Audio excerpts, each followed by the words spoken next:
Tudo bem? Estamos começando mais uma videoaula e a videoaula de hoje é fazer um apanhado geral sobre os principais aspectos do processo que levou ao desenvolvimento das indústrias no mundo. Bom, a primeira coisa que a gente vai analisar é quais são os principais sistemas de produção que nós tivemos ao longo do processo histórico. Então, o primeiro processo que nós tivemos dentro dessa evolução da indústria, tá certo? Seria o sistema de produção familiar, aonde as pessoas produziam para o seu dia a dia, produziam ali para o seu cotidiano. Isso é anterior à Revolução Industrial. Isso tem a ver com o período do feudalismo e aonde cada um produzia para si, cada um fazia para si. Inclusive, nesse momento você começa, aonde cada um está produzindo para si, desenvolver os talentos que cada um tinha e aí se descobrir quem é que tinha talento para se produzir um determinado produto. Depois nós vamos para o sistema de produção artesanal, aonde surge a era dos artesãos, tá certo? Com produção em oficinas, com mestre artesão, independentes, e ali cada artesão desenvolvia a sua habilidade. Essa habilidade desenvolvida pelos artesãos vai dar início ao processo do capitalismo que a gente conhece como capitalismo comercial, que é onde você pegava essa produção dos artesãos e fazia as chamadas trocas comerciais com os produtos produzidos nessa fase.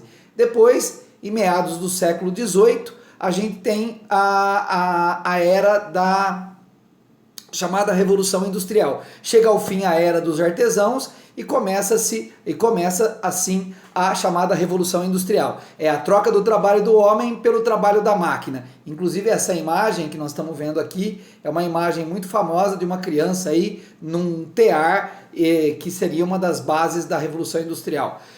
Detalhe, pessoal, essa primeira Revolução Industrial é aquela Revolução Industrial que a gente vai utilizar a queima do carvão, tá certo? Quando começa a Revolução Industrial. Porque depois a Revolução Industrial vai passar por fases, né? Primeira Revolução Industrial, segunda Revolução Industrial e assim por diante. Então, os empregados vão receber um salário de acordo com o seu trabalho, tá? E dentro dessa fase da chamada Revolução Industrial, dentro dessa fase da industrialização, nós temos o chamado Fordismo. O que é o Fordismo? O Fordismo foi quando o Ford colocou uma esteira na sua fábrica e posicionou os empregados em frente a essa esteira e cada empregado tinha uma função, cada empregado tinha ali uma função estabelecida, uma função determinada.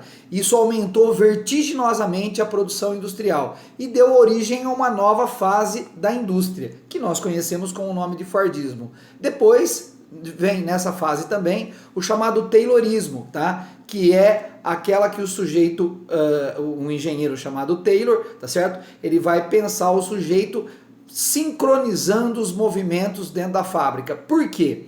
Ele pensa os movimentos dos trabalhadores para que os trabalhadores façam movimentos desnecessários, que perderia esse tempo e dessa forma atrasaria a produção. Então ele pensa o movimento do trabalhador para ganhar tempo, para poder produzir mais dentro da fábrica. E agora, mais recentemente, surgiu uma nova forma de produção, que é o chamado toyotismo. O toyotismo ele vem dentro das fábricas da Toyota e ele tem uma nova forma de atender a produção. Por quê? Porque o toyotismo ele trabalha com uma mão de obra extremamente polivalente, multifuncional e ele trabalha com a ideia do chamado just in time. O que seria o just in time, o chamado tempo justo? Ele vai eliminar o estoque das suas empresas. Não vai haver mais dentro das fábricas da Toyota o estoque. E por que ele não quer mais estoque? Porque eles vão dizer que o estoque é uma perda de dinheiro. Porque quando você compra matéria-prima para fazer um produto e colocar esse produto num estoque, esse produto lá no estoque, ele pode ser engolido, por exemplo, pelo avanço tecnológico. Então, eu vou produzir somente aquilo que eu vou vender. Essa é a mentalidade do toyotismo. Não vai mais haver estoque dentro das fábricas. As fábricas vão eliminar o estoque e eles vão produzir somente aquilo que vai ser vendido. E aí, se ocorrer uma evolução tecnológica, não haverá problema para a Toyota, porque afinal de contas ela não estocou e não vai perder dinheiro com estoque, tá certo? Então a ideia deles era uma ideia muito boa. Depois, ainda dentro dessa ótica, num contexto geral da industrialização, nós temos tipos de indústria. Nós temos uma indústria chamada indústria de bens de produção, também denominada de indústria pesada, que constitui-se como o alicerce da indústria, tá certo? Ela pega a matéria-prima e elabora essa matéria-prima. Uma das indústrias de base mais famosas, que a gente usa como exemplo, como sendo uma das mais destacadas, é o chamado setor siderúrgico. A indústria siderúrgica seria a indústria de base mais famosa e mais conhecida. Muito cara para ser montada, retorno muito longo. Em geral, as indústrias de base foram alavancadas pelo Estado. No caso do Brasil, foi o governo brasileiro que alavancou. E essa que está aí no slide é um exemplo disso. A CSN foi uma dessas indústrias alavancadas pelo governo, a Companhia Siderúrgica Nacional, que era e é até hoje uma das grandes siderúrgicas do Brasil e do mundo. Depois nós temos a chamada indústria de bens de consumo, que é aquela que vai produzir diretamente para o mercado consumidor.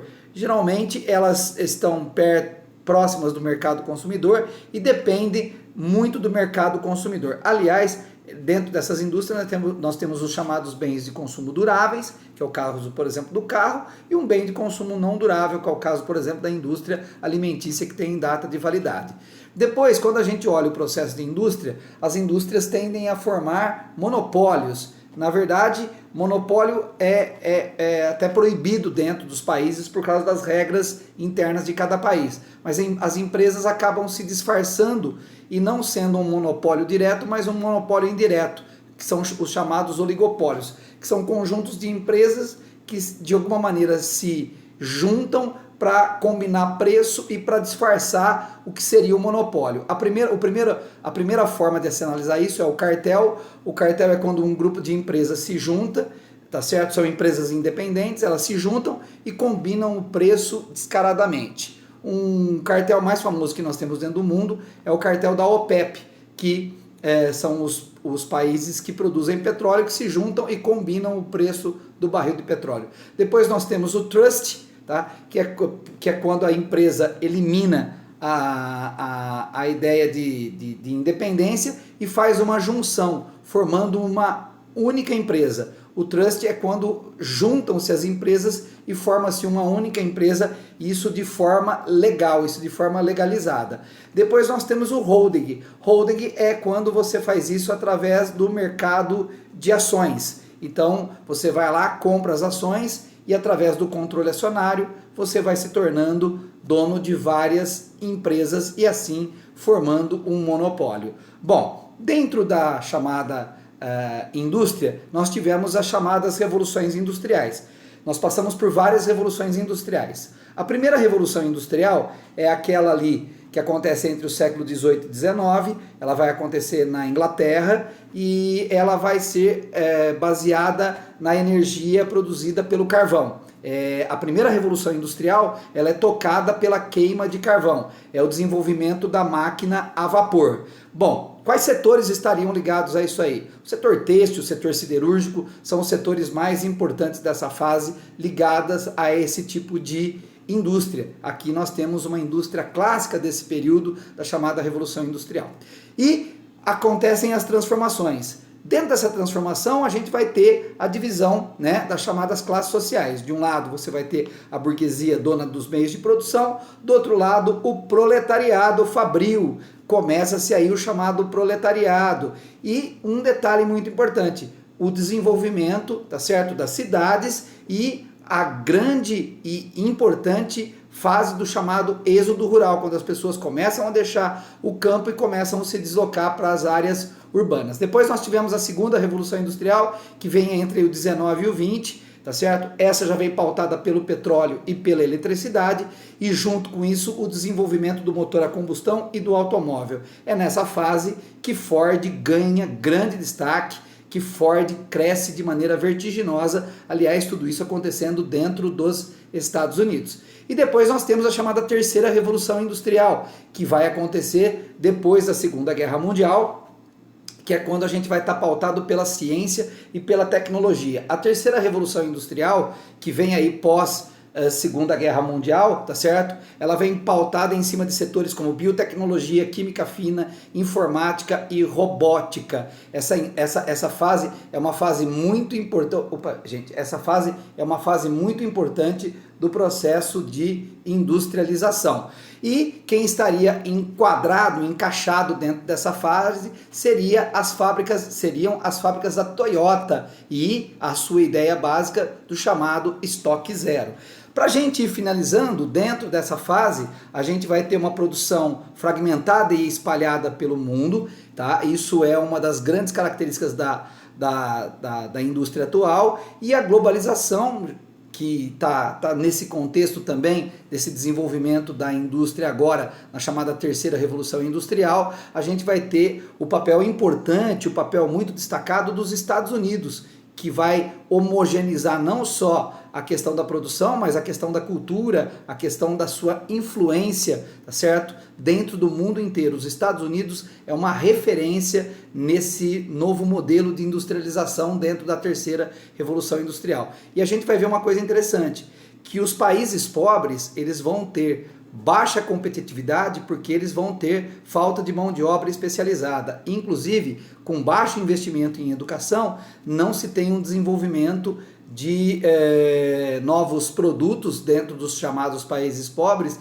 e esses países pobres ficam extremamente dependentes das inovações tecnológicas vindas de fora, ficamos dependentes das importações de produtos que vêm de fora.